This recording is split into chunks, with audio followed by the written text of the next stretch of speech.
Oduu gammachiisaa miidiyaa hawwii guddaadhaan eeggachaa turtan Obarraa Global Network miidiyaa hayyootaa fi beektota Oromootiin hundaa'e yoo ta'u, fedhii fi faayidaa uummata keenyaa bu'uura godhachuudhaan oduu fi odeeffannoo wayitawaa toora miidiyaa hawaasaatiin gurra keessaniin gahuudhaaf tamsaasa yaalii isaa eegaluu isaa yeroo isinitti himnu gammachuu guddaadhaan eeyyeen.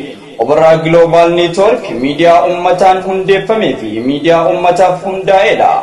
Hojiin odeeffannoo haqa qabeessa seera miidiyaa eeggatee akkuma miidiyaa kamuu oduu fi odeeffannoo biyya keessaa fi gola addunyaa guyyaa guyyaadhaan isin biraan gahuudhaaf akkasumas fedhii fi faayidaa uummata keenyaa giddu gala godhachuudhaan sagalee uummataa ta'e itti fufa. Obarraa Global Network sagalee maleeyyii. Ashama harka fuunee akkam jirtu kabajamtootaa fi jaalatamtoota Obarraa Global Network. Kun cumpaa torbaanetti yeroo tokko karaa Obarraa Global Networkiitiin kan isin bira gahu. Cumpaa keenya yeroodhaaf adda muruu keenyaaf nuuf kolchaa isin jecha bakka baca gannaa dabartanii booqaa birraa nagaan geessin isin keessummeessuun kan isin waliin turu ambadhaasaa jaabbare. Egaa torbaan kana waan nuti qabanne haala irreecha yeroo dabree akkasumas mootummaa federaalaatii fi naannoo Tigraay jidduu fi waldhabdee mootummaa federaalaatii fi naannoo Tigraay jidduu jiru akkasumas mootummaa abbaa irree yeroo ammaa biyyattii bulchaa jiru kan maqaa mootummaa jedhee ofii yaamu kan masaraa mootummaa jiru duula sooshaal miidiyaa hawaasaa akkasumas uwwisa sooshaal miidiyaatii fi beektota Oromoo ugguruu waan tokko qabannee isin biraan geenye.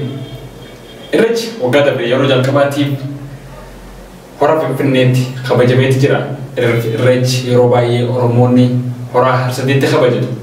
Waggaa waggaan wal gahuudhaan waaqa isa uume galateeffata.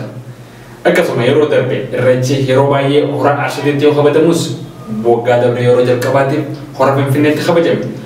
Waggaa dabre Oromoonni kan bahaa, kan kaabaa, kan kibbaa, kan dhiyaa gammachuudhaan walitti dhufuudhaan bara jaalalaa, bara gammachuu, bara bilisummaa jedhanii irreecha isaanii kabajachaa turan. Haa ta'u malee mootummaan Abiyyi Ahmad yeroo gara aangootti dhufu filannoo dimokiraatawaa ta'e akkasumas biyyattii ni ceesisa jedhee waadaa yoo godhus odoo ooleen buliin waadaa biyyattii san cabsuudhaan gara olaantummaa sirna Minilik gara hayyoonni keenya abboonni keenya bara 1993 dura cunqursaa fi gabrummaa olaantummaa saba tokkoo kan ofirraa deebisan inni deebi'ee dhaabuudhaaf karooraa fi yaadisaa ture.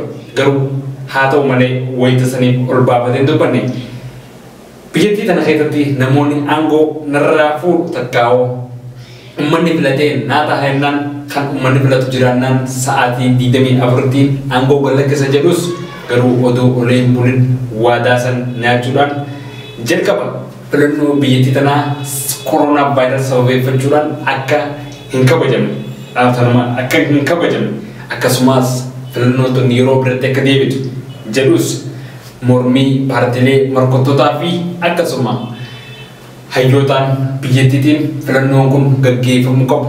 Koronaa dura uummataas sodaatamuu qaba jedhanis garuu filannoo tana akka hin gaggeesse dhorkeetti ture. Kanuma wajjin wal qabachuudhaan hayyoonnii fi beektonnis filannoo kana hagayya 30 booda mootummaan kun beekamtii hin argatu jechaa turan. Kanaanis mootummaan kun tooftaa fi siistama bifa itti hayyoota biyyattiitiif akkasumas hayyoota Oromoo harkatti galfatu mala barbaadate. Duraan dursee aartistii beekamaa fi jaallatamaa aartistii Haacaaluu Hundeessaa ajjeese. Odoo oolee hin bulin hayyoota Oromoon qabdu akkasumas beektotaa fi xiinxaltoota siyaasaa mana hidhaatti galche. Guutuu biyyattiitti akkasuma bakka garaagaraatti namoota balaaleffannaa kanaaf ba'an hidhaa fi ajjechaa doorsisaas itti fufe. Garuu lubbuu ilmaan Oromoo akka baalaatti harcaasus qabsoo san ibbooda deebisuu hin dandeenye. Qabsoon dhawaataan itti fufaatti eegalte. Sababii kanaaf irreecha baranaa irratti namoonni mormii natti kaasu. Kanaafuu irreecha kana akkam godhu wayya irreechi koronaa vaayirasii waan jiruuf sababeeffachuu fi akkasumas irreeffachuun hin danda'amu jedhamnes abbootiin gadaa irreecha kana mormuudhaan mootummaan irreecha keessa galuu hin qabu jechuudhaan irreecha kana akka gaggeeffamu godhan.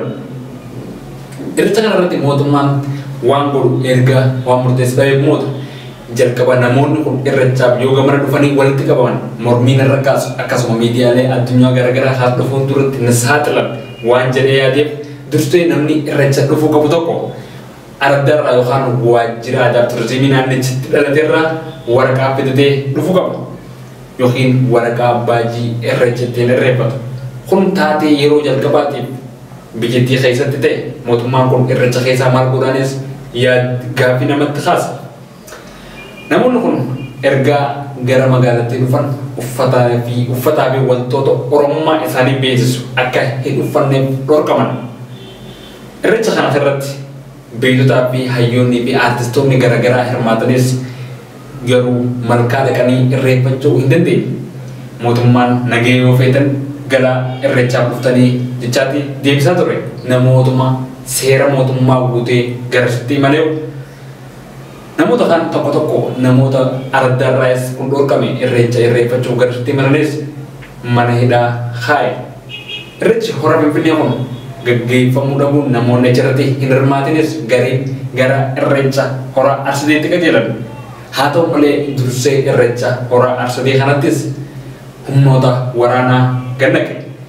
Humnoota wanni nama ajaa'iba. Humni waraanaa naannicha sanatti argamu namoota irreeffachuuf beera guddaa sababiin isaa akkuma handhuura magaalaa Finfinneetti irreecha baranaa kanaas kanneen fi horaa Arsadee kanaas akka namoonni walitti hin qabamne akkasumas akka hin irreeffatamne jedhee waan labsee fakkaata. Namoonni achitti argaman akka ibsanitti irreecha kana namoota irreecha kanaaf dhufe caalaa humnoota waraanaa kan inni asitti qaxareetu irra hedduudha nu ajaa'ibee irreecha kun nu gaddisiisee jiran.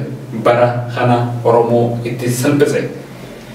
Mootummaan kun kan amma maqaa mootummaatiin jedhee ofii yaamu kun erga barri aangoo isaa dhume guyyoota 2 yookaan guyyoota 3 dura. Haa ta'u malee yeroo ammaa tana seera biyyattii dabsuudhaan tarkaanfiiwwan seera biyyattii keessatti yeroo ammaan duraa fudhatamee hin beekne fudhachaa jira. Humna waraanaa fayyadamuudhaan biyyattii keessatti hidhaa fi ajjeechaas doorsisaas bakka garaagaraatti akkuma itti fufetti jira.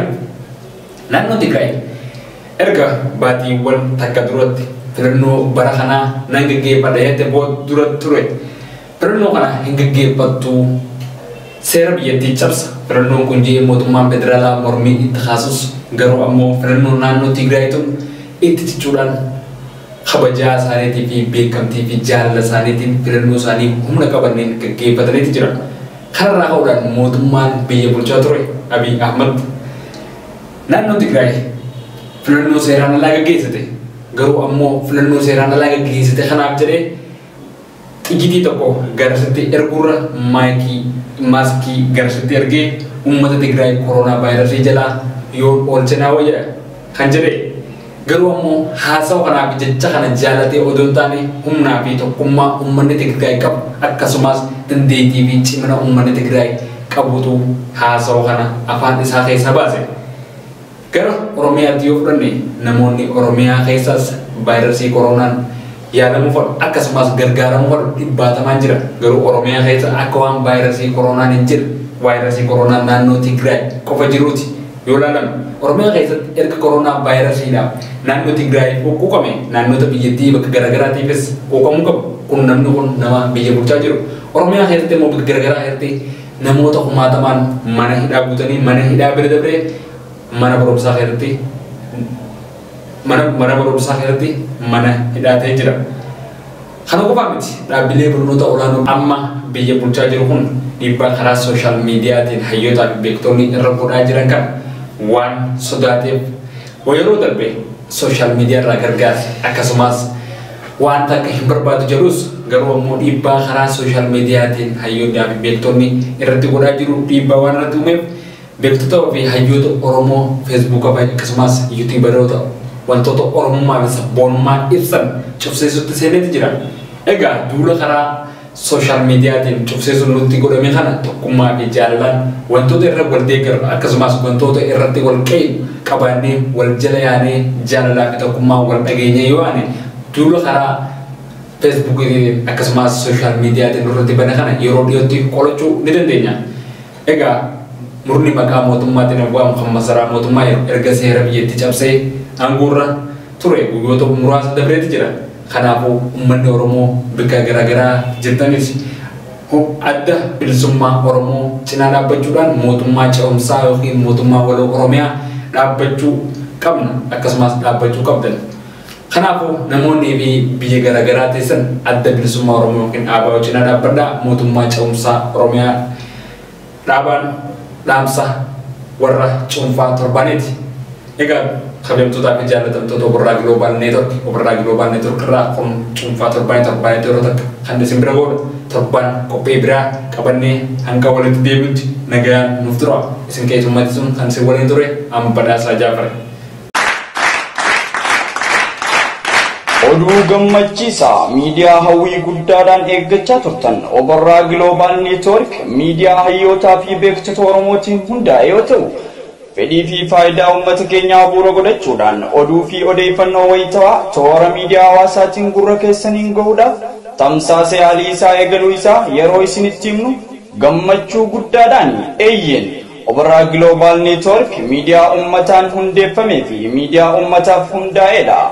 Hojiin odeeffannoo haqa qabeessa seera miidiyaa eeggatee akkuma miidiyaa kamuu oduu fi odeeffannoo biyya keessaa fi gola addunyaa guyyaa guyyaadhaan isin biraan gahuudhaaf akkasumas fedhii fi faayidaa uummata keenyaa giddu gala godhachuudhaan sagalee uummataa ta'ee itti fufa.